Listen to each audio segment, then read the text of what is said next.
Царю Небесний, утішителю душі істини, що всюди єси і все наповняєш, скарби дібр і життя подателю,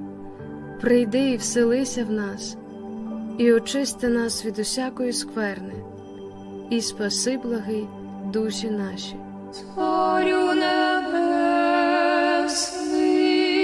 утішителю душі істини, що всюди єси, все наповняєш, скарби добра і життя подателю, прийди і вселися в нас, і очисти нас від усякої скверни,